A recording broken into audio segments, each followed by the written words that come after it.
Bienvenue dans les podcasts Alikama, les podcasts qui font du bien. Une production de Elder Almeida pour Kaizen Santé, avec la participation de Isabelle Ribeiro. L'ananas est une plante herbacée de la famille des Bromeliaceae, dont le nom vient des Guarani, nananana, qui signifie parfum des parfums. Ce presque fruit est originaire d'Amérique du Sud et des Caraïbes. On prête à Christophe Colomb le fait de l'avoir découvert en Guadeloupe. Il est cultivé en Chine depuis le XVIIe siècle. Peut-être vous posez la question, pourquoi presque fruit ? Parce qu'il s'agit d'une multitude de baies qui se sont formées après la fusion des fleurs en épis. C'est une plante qui a la particularité de pousser dans un milieu très sec et qui a la faculté de pouvoir capter un maximum d'eau que l'environnement peut lui fournir, un peu comme les cactus. En tant que plante tropicale, elle meurt si la température descend trop longtemps sous les 10 degrés. Que nous dit la médecine chinoise sur ce fruit et quel intérêt pour nous Européens ? L'ananas se dit en chinois bolu.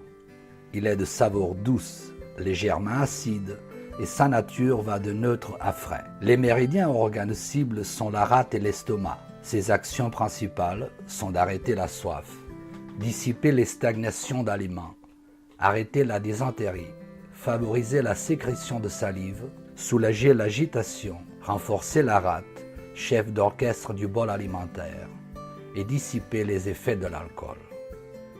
Et il y a aussi d'autres indications. Lors de coups de chaleur, l'ananas agit alors comme rafraîchissant, désaltérant. Il coupe la soif et nourrit très rapidement les compartiments liquidiens.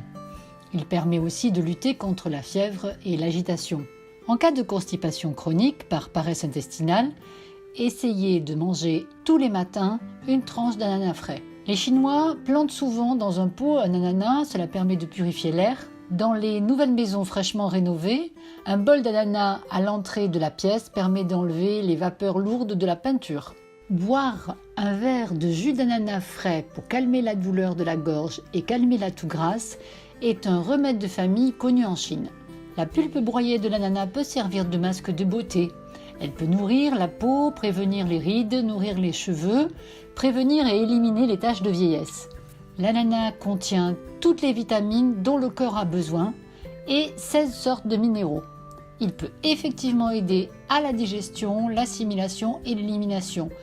C'est à ce titre qu'on dit qu'il permet de perdre du poids. Que nous dit la bromatologie ? Les recherches modernes ont pu mettre en évidence la présence d'une enzyme protéolytique, qui est la broméline. Certes, cette enzyme est principalement concentrée dans la tige, mais on en trouve beaucoup dans le fruit lui-même. Cette enzyme a des effets cicatrisants, anti-inflammatoires et facilite la résorption des œdèmes. Elle permet aussi de faciliter la digestion. Elle est très efficace contre les tendinites. Grâce à son pouvoir désinfiltrant, elle permet de lutter contre la cellulite et les rétentions d'eau.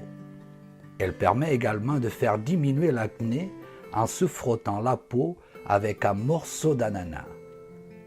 La broméline active la circulation sanguine et prévient les maladies cardiovasculaires. Elle permet de casser les protéines, donc de dissoudre les caillots sanguins et agir sur l'hypertension artérielle.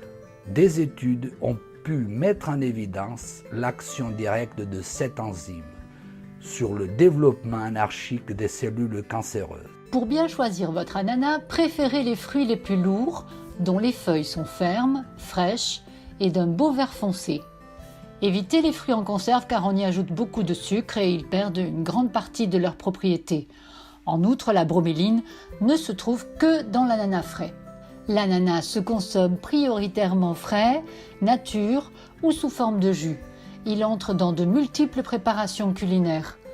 Le jus d'ananas, du fait de ses vertus protéolytiques, c'est-à-dire qu'il casse les protéines, est utilisé en cuisine pour attendrir les viandes. Quand on le met en contact avec le lait, on le fait cailler. Une tranche d'ananas épaisse d'environ 100 g apporte 25% des besoins en vitamine C. L'ananas doit se consommer bien mûr, ce qui le rend plus sucré et plus alcalin. Attention toutefois, il y a quelques contre-indications importantes à connaître. Tout d'abord, on ne devrait pas en consommer plus de 50 à 5 grammes à la fois, au risque de voir apparaître des désagréments digestifs. Certaines personnes peuvent présenter des allergies légères provoquées par la libération d'histamine dans l'organisme, au même titre que les fraises ou la tomate. Cela peut provoquer de l'urticaire ou des démangeaisons sur la langue. L'allergie avec l'œdème de Quank est plutôt rare. Il faut éviter de trop en manger, surtout si votre rate est paresseuse. Rappelons-nous qu'en médecine traditionnelle chinoise, la rate est le chef d'orchestre de la digestion du bol alimentaire. Les personnes souffrant d'hypotension, de faiblesse, doivent s'abstenir de manger de l'ananas. C'est un fruit qui doit se mâcher longtemps pour arriver dans l'estomac mélangé à de la salive et à température ambiante. L'enfourner glacé déclenche immanquablement des douleurs au ventre. Il est recommandé aussi pour les sportifs de par ses propriétés antioxydantes et anti-inflammatoires, son pouvoir alcalin et son rôle facilitateur de l'assimilation des acides aminés. De par ses propriétés, il trouve sa place dans l'alimentation de récupération et semble également complémentaire dans le cadre de régimes protéinés pour gagner de la masse musculaire. Bien que l'on sorte de la règle qui consiste à consommer des fruits de saison et des régions, l'ananas, universellement connu, peut nous aider dans la pratique de la voie du juste milieu. Vous pouvez écouter tous les podcasts des Alicaments sur www.kaizensanté.fr. Je vous dis à bientôt, pour de nouveaux podcasts. podcasts.